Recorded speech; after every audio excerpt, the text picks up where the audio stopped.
कलीमुल्लाह लाया हूं, फरिश्ते कहेंगे दरवाजा खोलने की परमिशन नहीं है। कितना बड़ा पासवर्ड लगा हुआ है। ईसा बिन मरियम आएंगे, मैं ईसा रूहुल्लाह, बिना बाप के मैं पैदा हुआ हूं। और मैं कभी कभी भाइयों को बता देता हूं, ये बीच की बात है, ये शायद पिछले अगले जुमले से ना मिलती हो। 25 नबियों के नाम कुरान में आते हैं और ईसा बिन मरियम का 25 मर्तबा नाम आता है। आदम अलैहिस्सलाम का भी नाम 25 मर्तबा आता है। ईसाइयों के मुताबिक वो 25 दिसंबर को पैदा हुए हैं। लेकिन आप हैरान हो गए कि नबियों के साथ कौम का लफ्ज लगता रहा। जैसे इब्राहिम अलैहिस्सलाम कहते हैं या कौमी या बाकी, लेकिन ईसा बिन मरियम के साथ एक बार भी कौम का करना अल्लाह ने नहीं लगने दिया, एक बार भी नहीं लगने दिया। भला क्यों? इसलिए कि कौम हमेशा बाप की तरफ से होती है, मां की तरफ से नहीं होती। मां की तरफ से कौमियत नहीं होती, कौमियत हमेशा बाप की तरफ से होती है। बेटे हमेशा, औलाद हमेशा बाप की तरफ मंसूब होती है। जो कास्ट, जो कौम बाप की है ना, बेटे की वही होगी। मां किसी कौम की भी हो उसके साथ मंसूब नहीं किया जाता।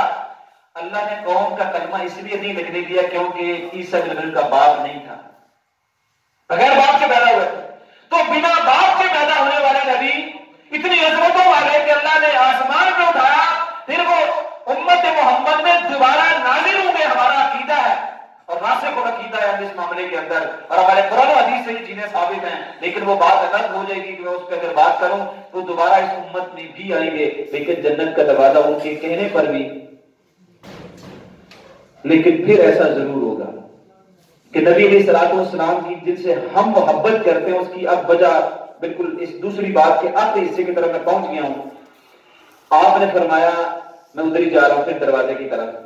आपने फरमाया कि अल्लाह ताला ने जितने भी अंबिया भेजे, सब अंबिया को अल्लाह ताला ने एक एक दुआ दी, एक एक दुआ मौका दिया, ये दुआ मांग लो, और जो ये दुआ मांगेगा हर सूरत में कबूल होगी, हर सूरत में कबूल होगी। तो अल्लाह के नबी मोहम्मद सल्लल्लाहु अलैहि वसल्लम को भी ये दुआ का मौका मिला। आप फरमाते मैंने वो दुआ जखीरा कर ली। मैंने कहा दुनिया में क्या मांगना है, दुनिया में क्या मांगना है? और मांगने के मौके बहुत थे, मांगने के मौके बहुत थे, लेकिन आपने वो दुआ नहीं मांगी। आपने फिर वो दुआ इसलिए नहीं मांगी, सहाबा अर्ज करने के हुजूर वो कब मांगेंगे? आपने फरमाया जब हशर का दिन होगा, लोग जमा हो गए, आदम अलैहिस्सलाम की बारगाह में भी जाएंगे कि आप तो हमारे बाप हैं, हिसाबों किताब तो शुरू करवा दें, और वो कहेंगे नहीं आप फुला के पास जाए और फुला के पास जाए। अलग तरतीब में दोबारा जिक्र नहीं करना चाहता। आखिर में सब नबी अलैहिस्सलाम के पास आके जमा हो जाएंगे कि हुजूर आप ही बात करें। और आप फरमाते हैं उस दिन अल्लाह से अर्ज करूंगा जो दुआ अल्लाह तूने मुझे दुनिया में दी थी ना, वो मैंने नहीं मांगी वहां पर, और मैं अपनी उम्मत के लिए जखीरा करके यहां ले आया हूं। और अल्लाह तू तो जानता है कि उस दुआ को तू रद्द भी नहीं करेगा। आज मैं उम्मत की शिफात की तुझसे इंतजार करता हूं। और फिर वहां से नबी सल्लल्लाहु अलैहि वसल्लम, मैं मुख्तसर कर रहा हूं, जन्नत के दरवाजे पे दस्तक देंगे तो अंदर से आवाज आएगी मन दक्कल बाब। दरवाजे पे दस्तक कैसी है? आप फरमाएंगे अना मुहम्मदुन, मैं हूं मोहम्मद सल्लल्लाहु अलैहि वसल्लम और मेरे साथ मेरी उम्मत है। फिर एक दरवाजा नहीं 8 खुलेंगे। तो जन्नत का पासवर्ड किसके पास? अल्लाह ने किसको दिया? तो नबी अलैहिस्सलाम जन्नत के सामने जाएंगे, आपका चेहरा सामने जाएगा, आप अपना थंब लगाएंगे, आप अपना हाथ लगाएंगे, आप अपना तारीफ करवाएंगे, तो जन्नत के 8 दरवाजे तभी खुलेंगे। तो इसीलिए अल्लाह कहता है अगर आपने जन्नत में जाना है तो आप जबरन इताअत न करें, आप मोहब्बत के साथ इताअत करें। और जब ऐसी इताअत करेंगे ना तो मन जो भी नबी सल्लल्लाहु अलैहि वसल्लम मन अहब्बा सुन्नती, ये रिवायत सनद के एतबार से ठीक नहीं है लेकिन माने के एतबार से ठीक है। मन अहब्बा सुन्नती, जो मेरे तरीके को पसंद करेगा वो ये याद रखे कि मेरे साथ जन्नतों में जाएगा।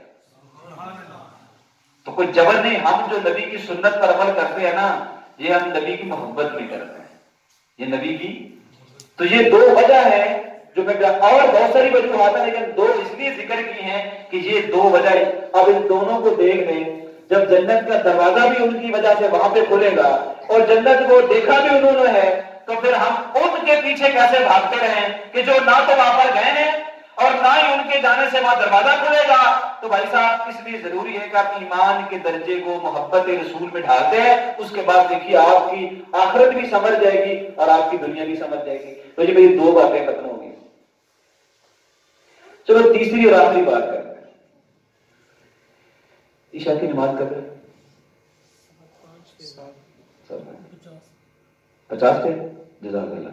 ईशा पढ़ के हमने खत्म करना है। ठीक है। मैं ज्यादा लंबी तकलीफ कर भी नहीं सकता, इतना ही मैं आलम भी हूँ, वो ज्यादा नहीं होती मुझसे, तो पर मैं कोशिश करता हूँ। आखिरी बात हम करते हैं।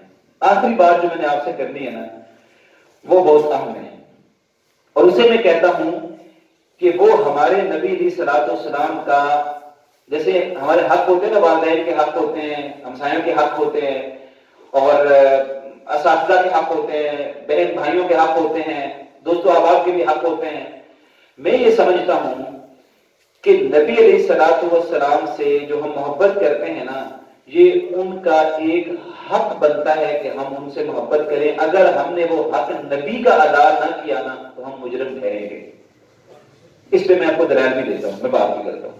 उसकी वजह यह है कि नबी अलैहिस्सलाम को जो जिंदगी में तकालीफ और दुख और दर्द पहुंचे वो किसके लिए थे? उम्मत के लिए थे ना। हमारा बाप जो है ना, वो मुश्किल हालात से गुजर के औलाद को जब पालता है ना, वो फिर औलाद बड़े होके कहती है कि तुसी मेरे वास्ते की कीता है। मैं आपको सच्ची बात बताऊं, ये बड़ी उम्र के लोग बैठे हुए हैं, तो वो ये समझते हैं कि काश जमीन फटती और हम आराम से नीचे चले जाते ना, तो बेटे का यह जुमला हम कभी ना सुनते कि तुसी साढ़े वास्ते कीता की है।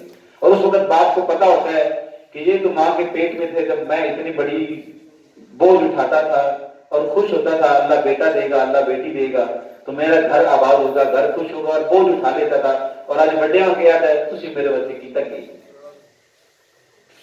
तो हजूर की मां बाप की तकलीफें दूसरी जगह पर, जो हजूर अलैहिस्सलाम ने तकलीफों को बर्दाश्त किया उम्मत के लिए, इतना तो उम्मत का भी बनता था कि उम्मत उसका हक तो अदा करे। तो मैं आपको मक्के की उन तकलीफों का जिक्र नहीं करना चाहता कि आपको बड़े पत्थर पड़े, उनको भी जरा एक लम्हे के लिए साइड पे रखिए। मैं उस बात का भी तज़किरा नहीं करता कि आपके गिरबान में किसी ने कपड़ा डाला और गला दबा दिया, उसका भी तज़किरा नहीं करते। मैं उसकी भी बात नहीं करता चले तफसीर में कि आप सजदे में थे, किसी ने गंदगी आपकी कमर पे रख दी, चलो उसको भी अभी रहने देते हैं। मैं ये भी बात नहीं करता कि तायब में आपको कितने पत्थर लगे कि सर तक पांव जख्मी हो गए, उस तकलीफ को भी आप थोड़ी देर के लिए एक साइड पे रख लें। और आपकी बेटियों के साथ क्या हुआ, आपके साथियों के साथ क्या हुआ, वो सारी तकलीफों को अलग रखिएगा। 87 जंगें जिस इंसान की 8 साल जिंदगी में लड़ी गई हूं और खुद जाती तौर पर 25 से 27 जंगों में बनफ से नबी शामिल हुए हूं, उस तकलीफ को भी एक जानब रखिए। जिनके सामने उनके साथियों के पांव पर घास रख के दफन किया गया हो, एक एक कब्र में जिन्होंने 2-2 लोगों को दफन किया हो और अपने रिश्तेदारों की बोटियां एक चादर में इकट्ठी की हो और खून बहता हुआ मुसअब बिन उमैर जैसे इंसान का देखा हो, ये दुख आप एक तरफ रखिएगा। मैं सिर्फ आपको इतना अर्ज करना चाहता हूं कि सिर्फ आप इतना ही समझ लें कि नबी अलैहिस्सलाम पर जो कुरान करीम 30 पारे आज तुम पढ़ते हो और कहते हो कि इससे ईमान ताजा हो जाता है, और तुम लोग कहते हो और कहते हैं कि आंखें नम हो जाती हैं, और हम पढ़ते हैं तर्जुमे के साथ तो कहते हैं ईमान पड़ गया है। और कुरान कहते हो कि एक शिफा वाली किताब है, जिस कुरान को तुम कहते हो कि ये दुनिया आखिरत की कामयाबी की चाबी ये है, और तुम कहते हो कि अल्लाह की तरफ से निशानी है और ये मौजज़ा है, ये सारी सिफात जिस कुरान के बारे में तुम कहते हो, आप सारे गम एक तरफ रखे ना। ये जो 30 पारे आपके दिल पर नाज़िल हुए, इसके बारे में रब्बुल आलमीन कहते हैं कि अगर हम ये कुरान करीम लो अंज़लना अला जबलिन, अगर ये किसी पहाड़ पर भी हम नाज़िल करते ना, लड़ाई तो तुम उसको देख लेते कि वो उस बोझ की वजह से रेजा रेजा हो जाता, रब के डर की वजह से। इतना ये बोझल काम था कुरान का उतरना। हमने वो कुरान सारे का सारा नबी करीम के दिल के ऊपर नाज़िल किया है, इसको बर्दाश्त करना इतना आसान काम नहीं था। मैं कहता हूं सारे हम एक तरफ रखते हैं, छोड़ते थोड़ी देर के लिए, वो तो हम जैसे लोगों से हम सुन ही रहे हो। कुरान की बही का जो नज़ूल है, सैयदा आयशा रज़ी अल्लाह ताला अन्हा उम्मुल मोमिनीन है, और वो फरमाती हैं कि सख्त सर्दी के मौसम में जब बही का इल्का होता था तो हजूर के पेशानी पर पसीना आ जाता था। जब लोग सर्दी में लिहाफ लेके बैठे होते हैं ना और कांप रहे होते हैं कि आज सर्दी इत्तिहाद की है, उस सर्दी के सख्त मौसम के अंदर भी अगर जिब्रील आ जाते तो हजूर के चेहरे पर पसीना आ जाता था, इतना बोझ हुआ करता था। अगर मैं नाम में गलती नहीं कर रहा तो ज़ैद बिन साबित है उनका नाम, वो कहते हैं मैं बैठा हुआ था और मेरा रान नबी सल्लल्लाहु के रान के नीचे आ गया।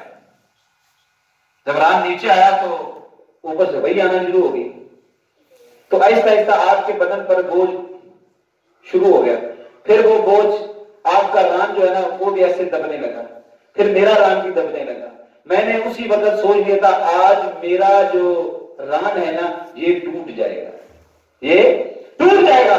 फिर मैं चूंकि बर्दाश्त नहीं कर पाया, मेरी ताकत नहीं थी, तो मैंने वक्ती तौर पे कोशिश की कि मुझे निकाल लेने में शायद अफियत होगी। कहते हैं मैंने पूरी कोशिश की लेकिन इतना बोझ था कि मैं निकाल नहीं सका।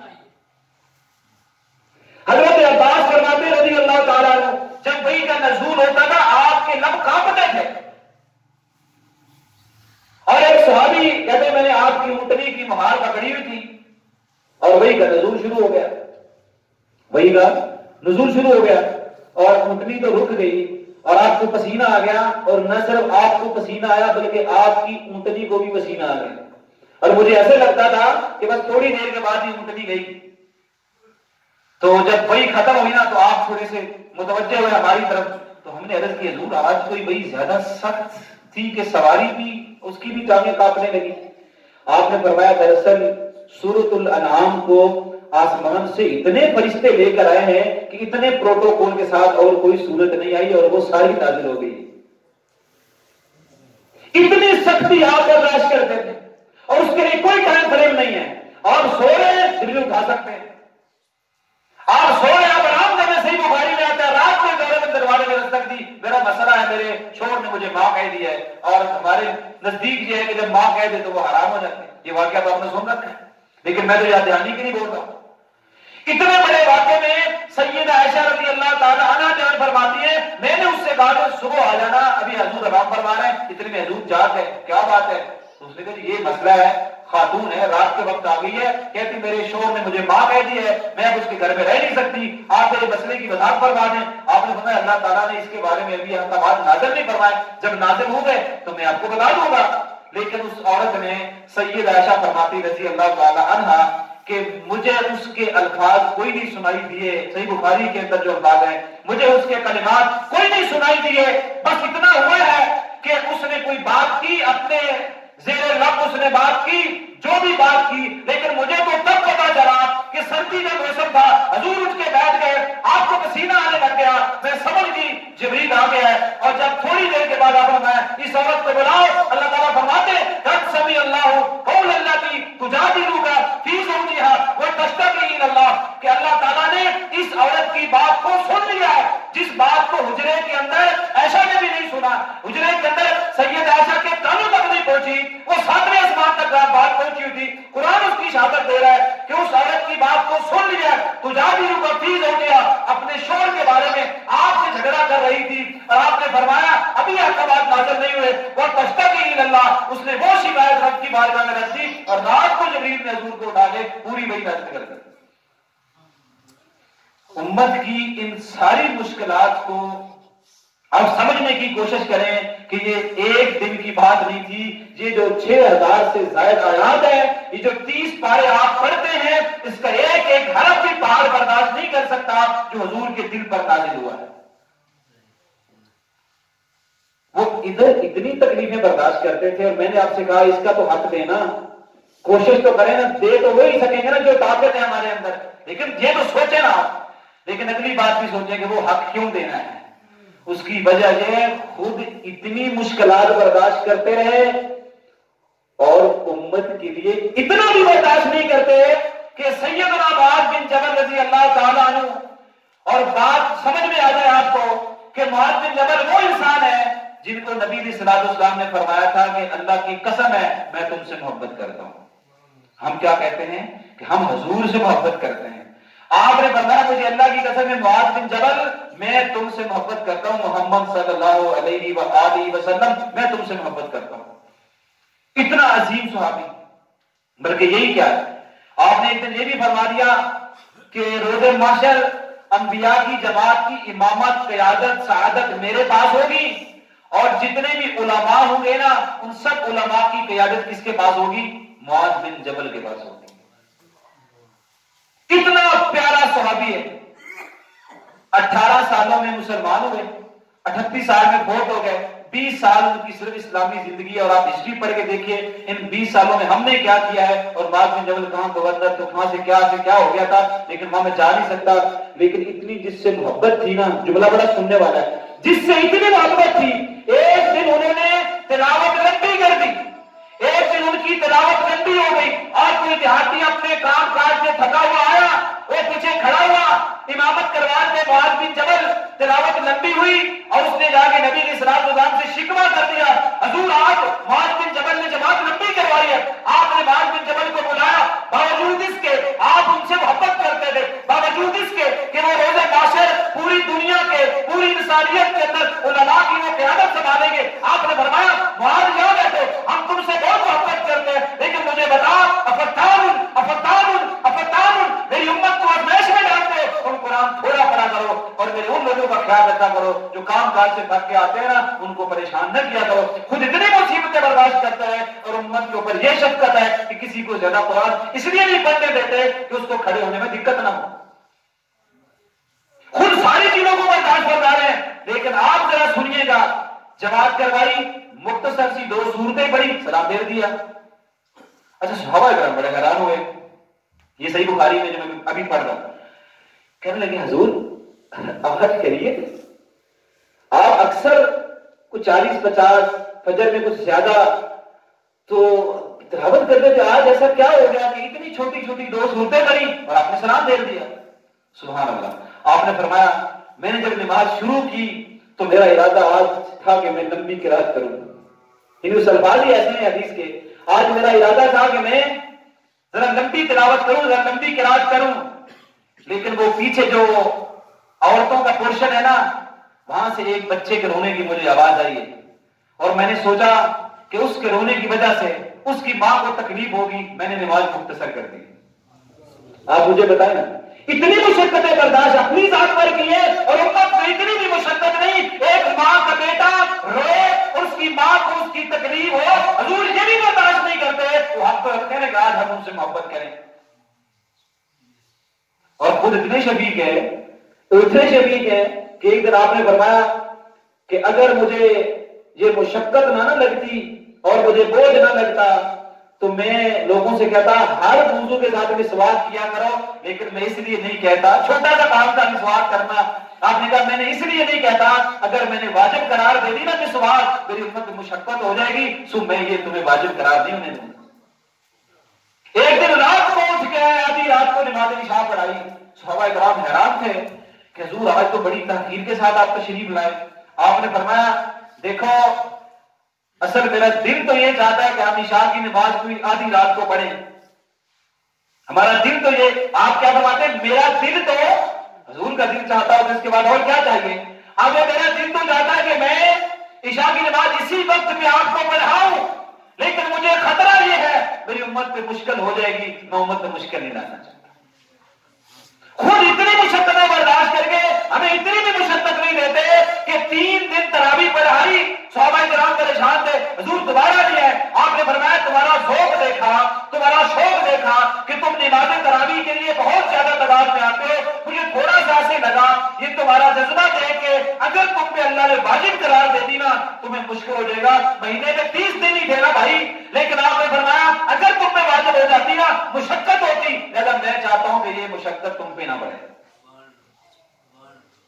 तो उसके बाद में अगर कोई इंसान कहता है कि नहीं पता नहीं हुजूर का हक बनता था कि नहीं, मतलब मैं कहता हूं हुजूर का हक बनता है, उनसे दिल से मोहब्बत करें, तो सारी मुसीबतों को बर्दाश्त करते थे, सो फिर भी वो हमारे लिए बहुत कुछ करते थे। और यही नहीं बल्कि नबी अलैहिस्सलातु वस्सलाम ने ताइफ में कितनी मार खाई थी, तो उनके लिए दुआ पता क्या की थी आपने? अल्लाह मादी कौमी इन्नहुम ला यालून, या अल्लाह इनको तू हिदायत दे दे, दरअसल इनको मेरे बारे में पता ही नहीं है, इनको मेरी हैसियत का नहीं पता, मेरी जात का नहीं पता। और वहां पे गुलाम था अद्दास। अद्दास का नाम आपने सुना हुआ है। मैं आपसे बरादाना तौर पे कहता हूं और बुजुर्गों से एहतराम अर्ज करता हूं, आप थोड़ा सा अद्दास के बारे में पढ़िएगा। अद्दास वैद गुलाम था मक्के में जो सबसे ज्यादा पढ़ा लिखा था, जेहन में रखिएगा। मैं टीचर हूं तो मैं देखता रहता हूं कि किसने क्या पढ़ा और कैसा था, और अद्दास का नाम अगर नबी के नाम से जुड़ा है तो कोई वजह होगी। आप अगर उनकी हिस्ट्री पढ़ेंगे, मां खदीजातुल कुबरा रजी अल्लाह ताला अन्हा जब नबी इस्लाम पर पहली बई आई थी ना, तो आपको अगर याद नहीं तो मैं थोड़ी सी याद दहानी करवाता हूं। सबसे पहले वर्का बिन नौफल के पास नहीं गई थी, सबसे पहले अद्दास के पास गई थी। और साबित है, अद्दास ने कहा था तुम पढ़े लिखे गुलाम हो, मुझे बताओ जबरील क्या होता है। तो अद्दास ने बताया था कि आप जबरील का क्यों पूछ रही हैं, आपने कहा मुझे सिर्फ ये बता दो जबरील क्या होता है। कहा मुकद्दसुन मुकद्दसुन मुकद्दसुन, वो तो बड़ी पाकीज़ा हस्ती है, वो तो नबियों और अल्लाह के दरमियान हम कलाम करने वाली जात है, वो तो बड़ी जात है। आपने कहा बस मैंने यही पूछना था। इतना पढ़ा लिखा गुलाम था। और ताइफ में उसकी मुलाकात किससे हो गई? हजूर से हो गई। किससे हो गई? हजूर से हो गई। और जब उसके आका ने उसको बुलाया ना, तो वो वापिस गया तो अपने आका से उसने कहा मेरी बात सुन लो, मैं तेरा गुलाम हूं, लेकिन एक पते की बात आपको बताऊं। और उसने अपने इल्म के बुनियाद पे बताई, उसने वैसे नहीं कही थी बात, उसने इतनी बड़ी बात इल्म की बुनियाद पे कही। उसने कहा था आज तेरे बाग में जो हस्ती बैठी हुई है ना, दुनिया कायनात में इससे अफजल हस्ती दुनिया में और कोई नहीं है। तेरी बदबख्ती है कि तुम इसको नहीं मानता, तेरा बेड़ा गर्क हो चुका है अगर तू इनको नहीं मानता। तेरी इस बात में आज दुनिया की वो शख्सियत बैठी हुई है जिससे अफजल अल्लाह ने किसी को पैदा नहीं किया हुआ। इतनी मार खाने के बाद फिर भी क्या कहा था याद आई को।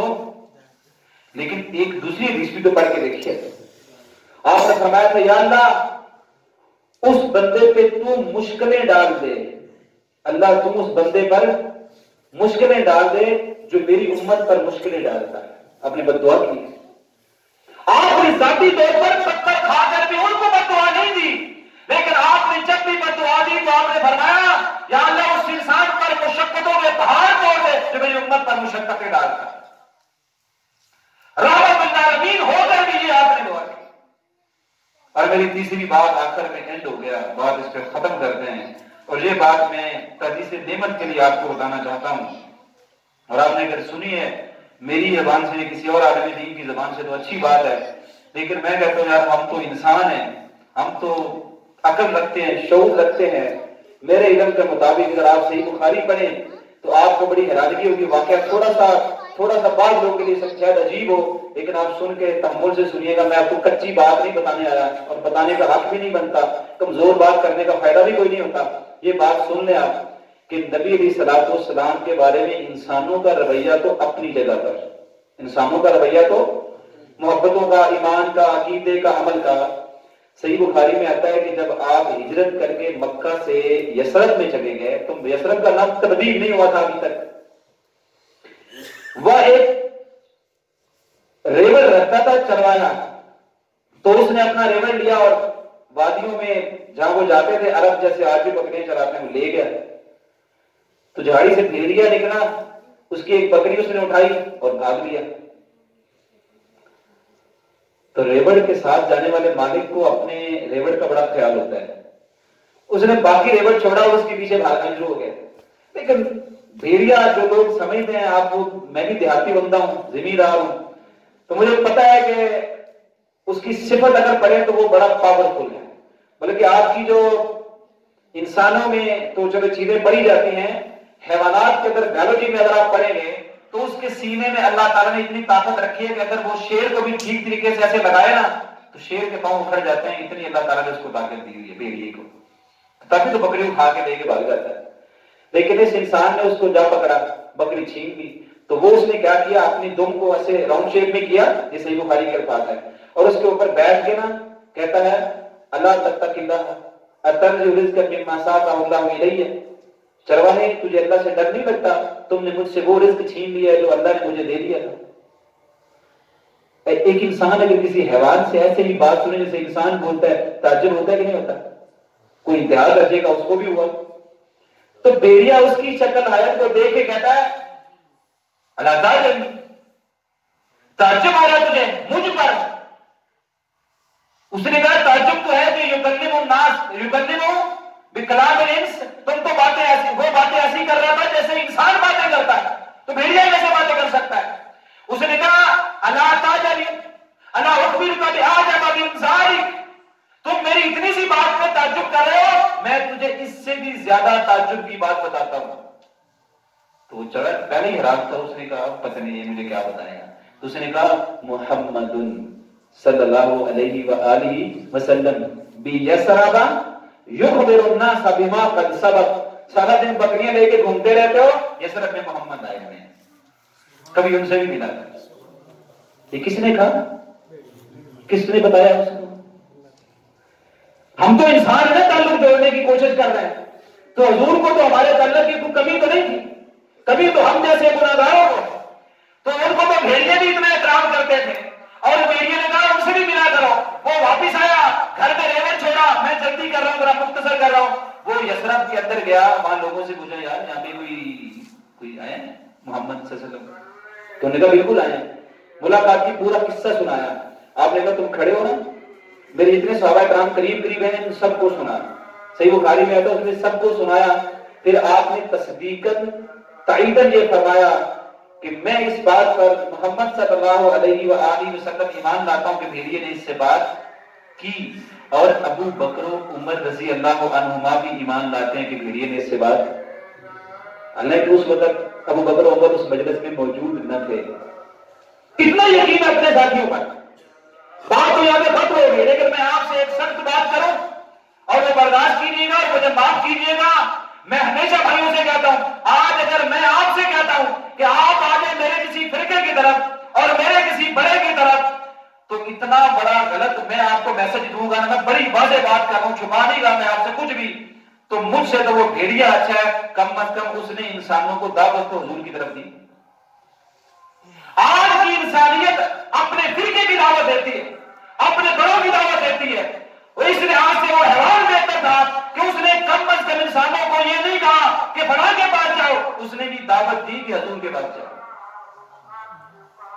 तो जिनकी इतनी इज्जतें हैं उनसे मोहब्बतें ना की जाए, उन्हें बताइए क्या करना है। तो अल्लाह ताला आपको और मेरा हामी नासिर हो। जितनी बातें मैंने की हैं इसमें वो कमी बताई हो तो मेरी जात की तरफ से है, लेकिन याद रखें कि वैसे मेरा टाइम खत्म हो गया। मैं जो सोचता हूं मैं इससे ज्यादा नहीं करूंगा बिल्कुल। जज़ाकल्लाह। अलबत्ता यह है कि मैं आपसे ये अपील जरूर करूंगा कि जो मैंने बातें आपसे की हैं, अगर इसमें कोई सख्त बात हो तो उसके लिए मैं आपसे माफी चाहता हूं। वस्सलामु अलैकुम वरहमतुल्लाहि वबरकातुहू। जी अगर